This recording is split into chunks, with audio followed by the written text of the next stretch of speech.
Hello, folks. Welcome to January's office hours. Here in my beautiful basement, partially finished. You can see some beautiful plastic keeping the dampness out behind me.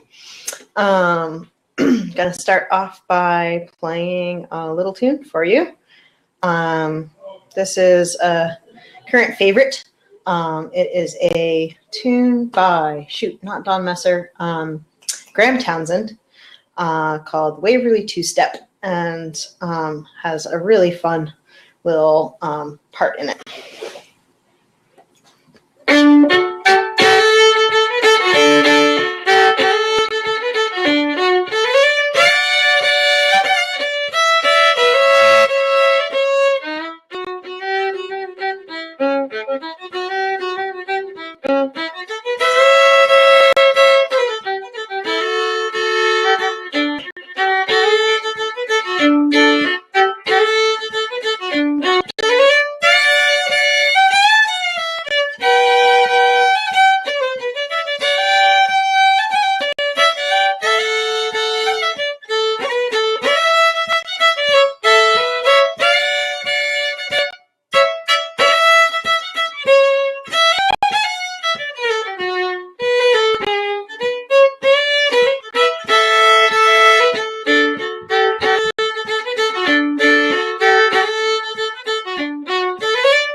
So there's the Waverly Two-Step, fun Graham Townsend tune that I've been really enjoying recently. The basic idea of it is fairly simple, just lots of held notes and different chord progressions that sort of make sense.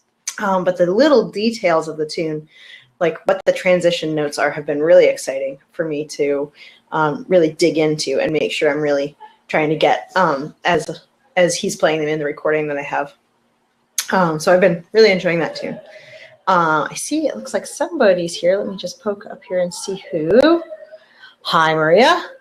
I hope you can hear me and see me tonight. Please let me know if you can't. And if you have some questions that I can answer, I would be very, very happy to do that. So you can type something into the chat area is probably the best way to do that. Hi, you can hear me. Great. Lovely. Is there anything in particular you'd like me to talk about tonight, or I can keep playing some tunes? I'm happy to do whatever works for you.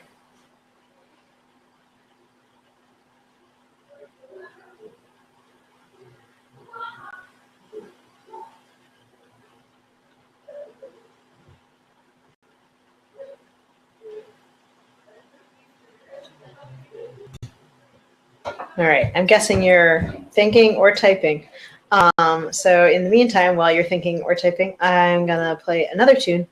I think I'll play the Flop-Eared Mule because Donna, one of our other Patreon folks, had some kind of specific questions about that that she asked after the first one.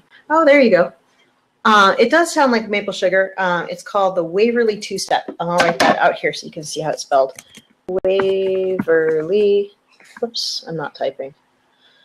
Waverly Two-Step by Graham Townsend. That's probably a good idea for me to just do, is actually write the names out of the tunes that I'm playing. That would make sense. So I think, unless there's anything else you'd like me to do right off, I might play Flop-Eared Mule and look at some bowing things that Donna had been curious about.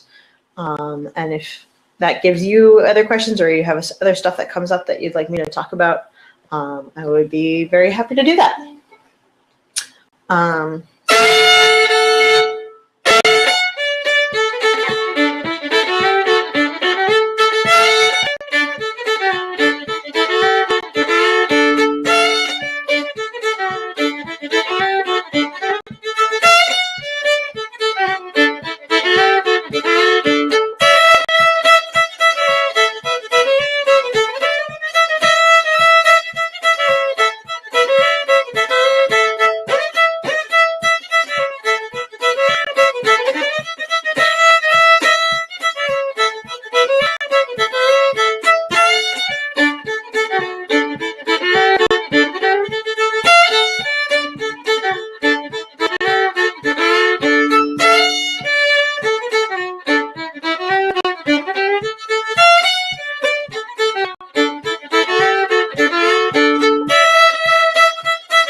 So I'm going to tune a little bit.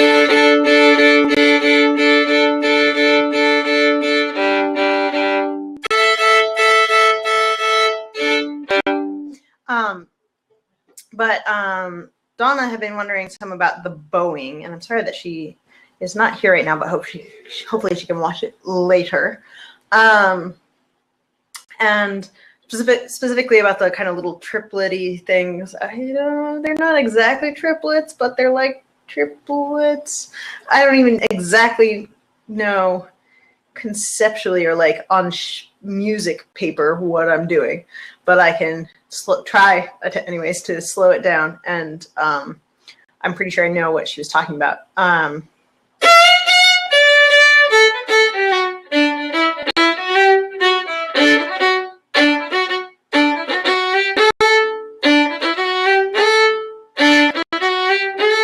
Yes, I'm doubling up on the E, and how many notes am I putting in there?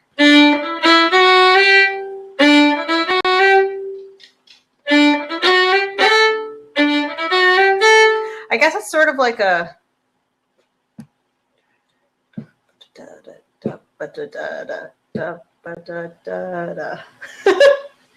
I guess it is sort of a triplet.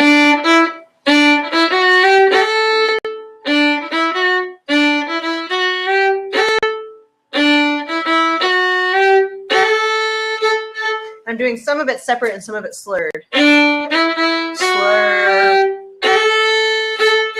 And I really like, this is not what Donna was asking about, but I really like this grace note sound of going from a third finger on the string below a note, and then adding the fourth finger and playing a unison or a near unison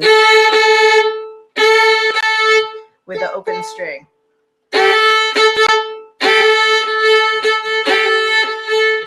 I do that a lot in combination with the rocking bow or the figure 8 bow that there's a lesson about.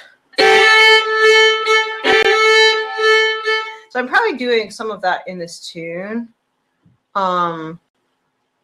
Definitely, I do it at the beginning of the beginning of the B part.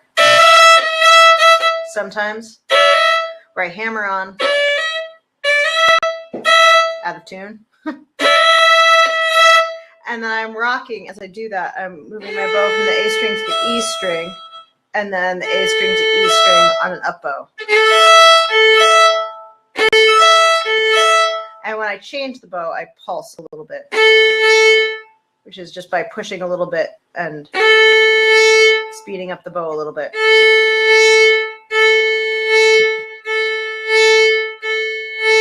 So I'm doing that in combination with a string change.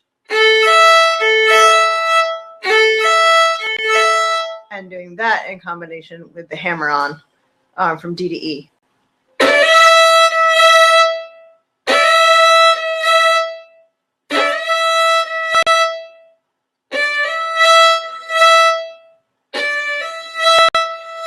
So it's down, down, but I got sort of sidetracked there. So instead of just playing up the scale, I like to do that double E and make it sort of a triplet. So in context,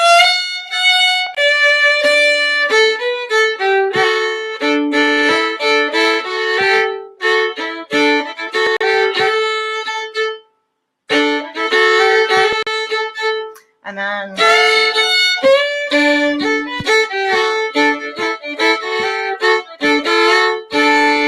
I really like that slide and the little jump on the beat.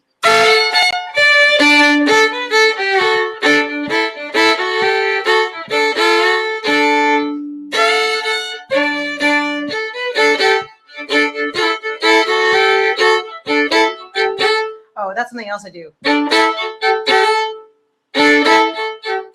Just change the emphasis.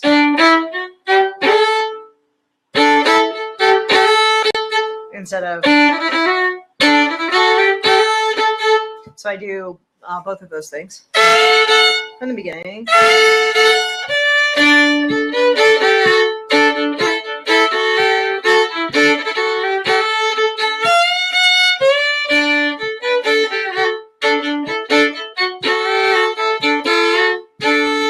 And so I do more of the bowing stuff in the B part. So sometimes I'll do all kinds of things with those beginning E's. You can play.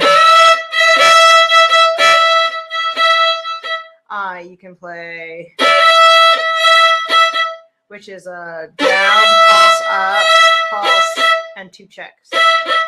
Just a down, up, which is in that 1, 2, 3, 1, 2, 3, 1, 2 pattern that we talked about a little bit last time, and is out or is coming out soon with Real C Antoine.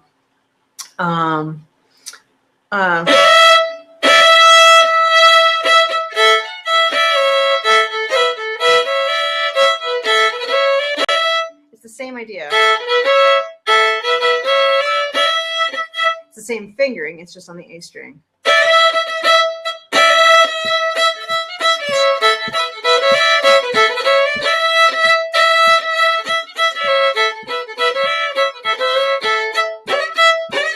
That's another thing. What am I doing? Let me try again.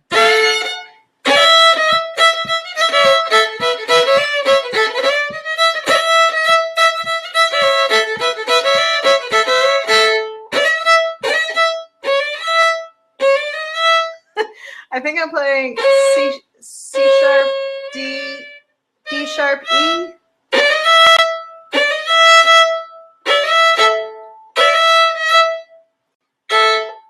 I do it so fast I don't even know what I do. Oh, that's what I do. That's different. I go up on the E. So it's down with that little chromatic thing, and then up on the open E. And I often like to play that D sharp against the E. Not everybody would make that decision, but I really like it.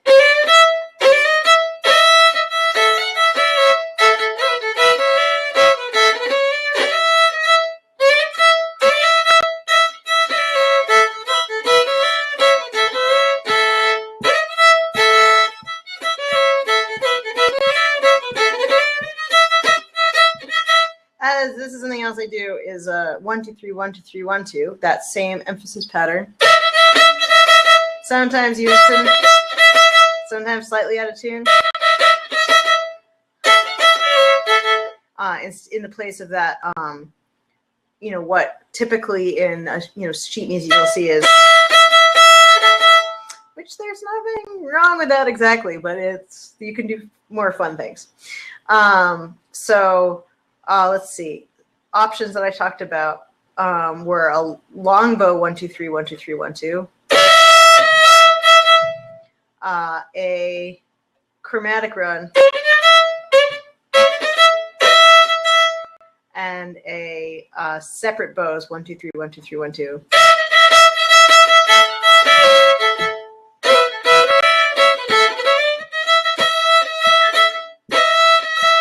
That's the long bow 1, 2, 3, 1, 2, 3, 1, 2.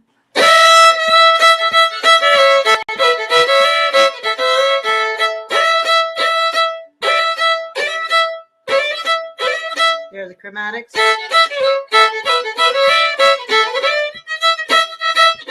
And there's the short bows.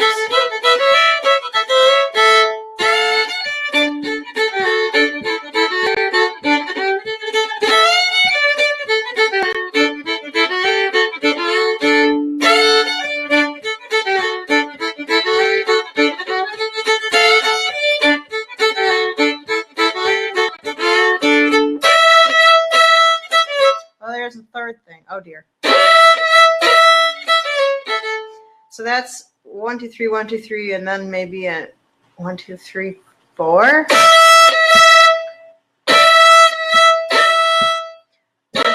1, 2, 3, 1, 2, 3, 4.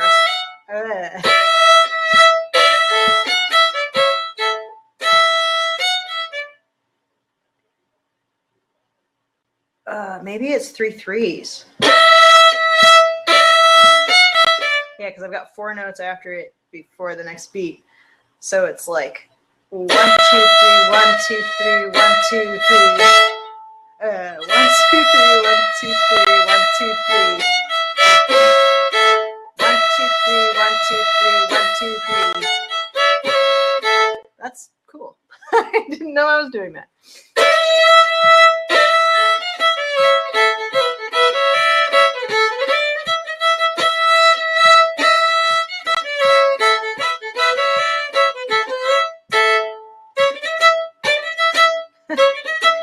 slow that down. I do it more cleanly when I slow it down, but.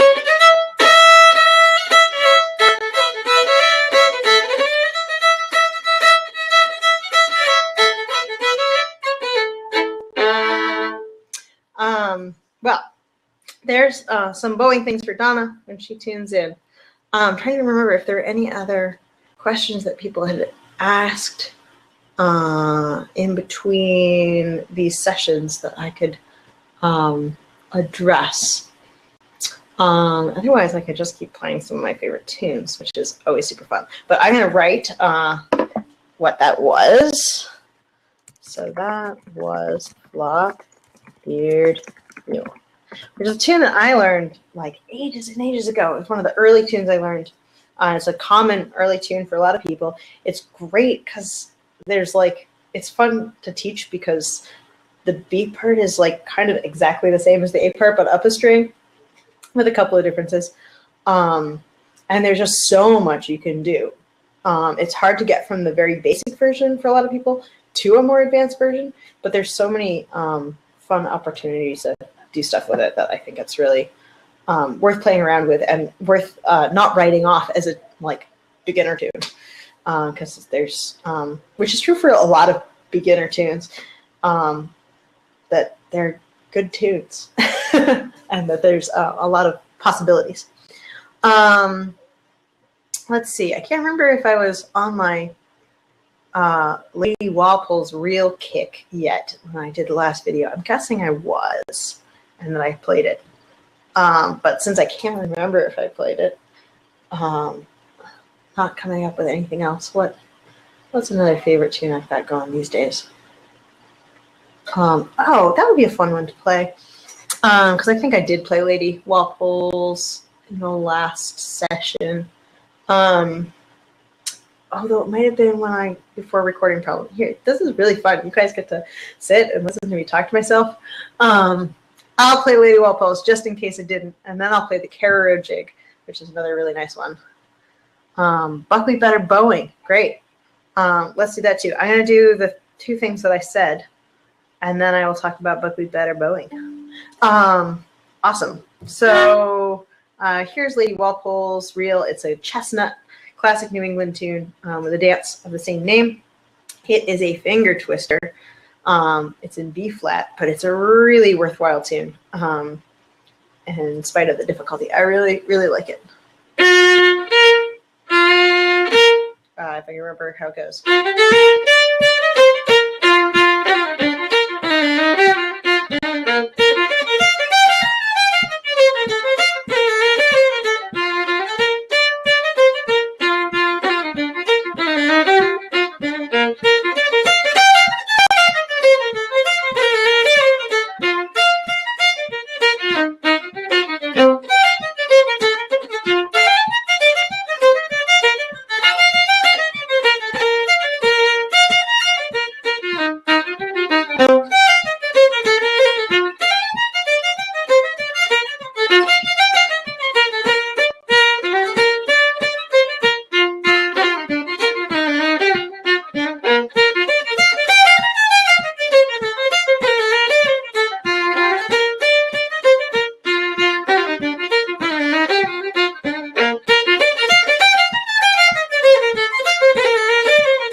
So, fun tune in B flat if you ever want to give that a try.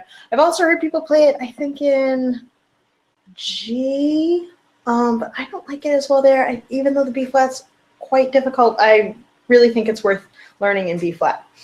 Plus, it keeps you from playing it too fast. Let's skip the Carrero Jig thing, and I'll play it later if I have time. I'll just write that that is Lady Walpole's Reel. And I will talk about Buckwheat Batter and Bowing. I love this tune still. I'm still definitely on the kick of these 3 jigs that I played last time. got a wood fire going down here in the basement. It's toasty.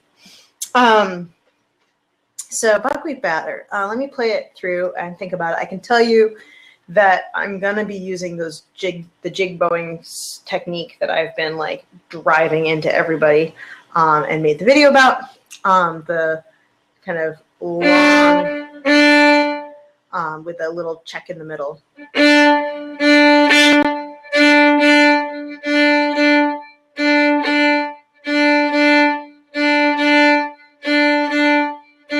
It's been helpful for people to concentrate on the sound sometimes, or to sing the sauerkraut, sauerkraut, sauerkraut to the tune. It's also been helpful for people to think, rather than about making the first and the third note loud, to think about making the second note, the middle note, quiet. So in my private lessons and group lessons, those are some things that have come out as helpful for folks. So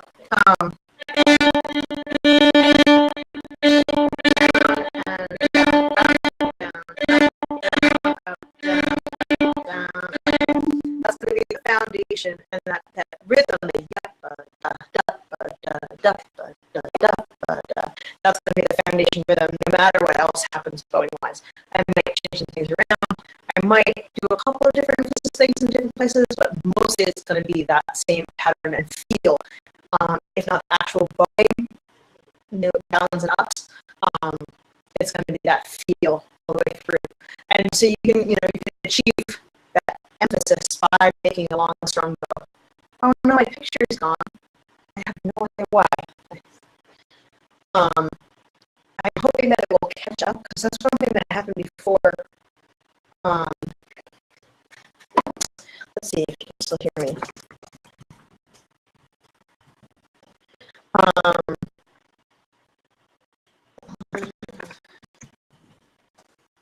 Okay, so then I can just talk to you rather than write. Because one time before, the picture like took a little while to come. So I don't know what's going on. Internet-wise, like I can't figure out why this isn't working. I'm glad it's working better because I'm plugged into the router. I don't really get why it's not working. Maybe I need to call my internet company and see if they can tell me. But I know I've been having a lot of troubles like loading web pages, not much on them. But sometimes actually I have a tendency to have lots of things open on my computer. So maybe I'll just shut a couple of these tabs in case that is involved. I am a multiple tab user, and so I've gotten rid of everything except this live stream, so hopefully that will be better. Definitely type showing the guide outline. Oh, nice. I'm not a guy. I guess let me know if the picture comes back, or definitely if the sound cuts out. And I'm going to hope that the picture will come back by the time it's like replaying the broadcast. So I'll try that, and I'll just try to be clear in my speaking so you can have some idea of what I'm talking about. So let me just play through buckwheat batter, and maybe while I'm doing that, the picture will magically come back. And think about some of the things that I'm doing bowing-wise.